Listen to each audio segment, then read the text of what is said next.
very good negotiations today with Iran, getting a lot of the things that they should have given us a long time ago.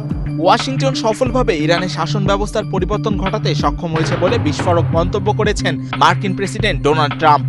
সোমবার এক বক্তব্যে তিনি জানান, বর্তমানে তিনি ইরানের একটি নতুন গোষ্ঠীর সঙ্গে আলোচনা চালাচ্ছেন যারা অত্যন্ত যুক্তিবাদী এবং বাস্তববাদী। ট্রাম্পের এই চাঞ্চল্যকর দাবিটি এমন এক সময় এলো যখন ইরান যুক্তরাষ্ট্র যুদ্ধের 1 মাস পূর্ণ হয়েছে। ট্রাম্পের মতে মার্কিন সামরিক ও অর্থনৈতিক চাপের মুখে ইরানের পূর্ববর্তী কট্টরপন্থী নেতৃত্ব কোণঠাসা হয়ে পড়েছে এবং ক্ষমতার কেন্দ্রে এখন নতুন মুখ দেখা যাচ্ছে। তিনি আরও উল্লেখ করেন যে এই নতুন দলটি আলোচনার মাধ্যমে সংকট সমাধানে আগ্রহী, যা আগের নেতৃত্বের তুলনায় সম্পূর্ণ ভিন্ন। 8 votes 2 days ago, and then they added another 2, so it was 10 votes. And now today they gave us as a tribute.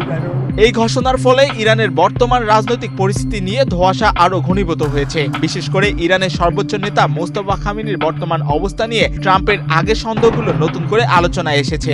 White house থেকে এই নতুন গোষ্ঠী সম্পর্কে বিস্তারিত কিছু জানানো না হলেও আন্তর্জাতিক সংবাদ মাধ্যমগুলোর মতে গত 1 মাসের তীব্র বিমান হামলা এবং অর্থনৈতিক অবরোধের ফলে ইরানের অভ্যন্তরীণ রাজনীতিতে এই বড় ধরনের পরিবর্তন আসতে পারে। তবে ইরানের রাষ্ট্রীয় গণমাধ্যম এখনো কোনো শাসন পরিবর্তনের কথা স্বীকার করেনি, বরং তারা প্রতিরোধের ডাক দিয়ে যাচ্ছে। বিশ্লেষকদের মতে এটি যুদ্ধের ময়দানে ট্রাম্পের একটি মনস্তাত্ত্বিক কৌশলও হতে পারে। যদি সত্যি কোনো মধ্যপন্থী গোষ্ঠী ক্ষমতার নিয়ন্ত্রণ নিয়ে থাকে, তবে মধ্যপ্রাচ্যের এই দীর্ঘস্থায়ী যুদ্ধের অবসানের সম্ভাবনা তৈরি হতে হবে। আপাতত পুরো বিশ্বের নজর এখন তেহরানের পরবর্তী বার্তার দিকে। এম মাহিউজ্জামান, বাংলাদেশ প্রতিদিন।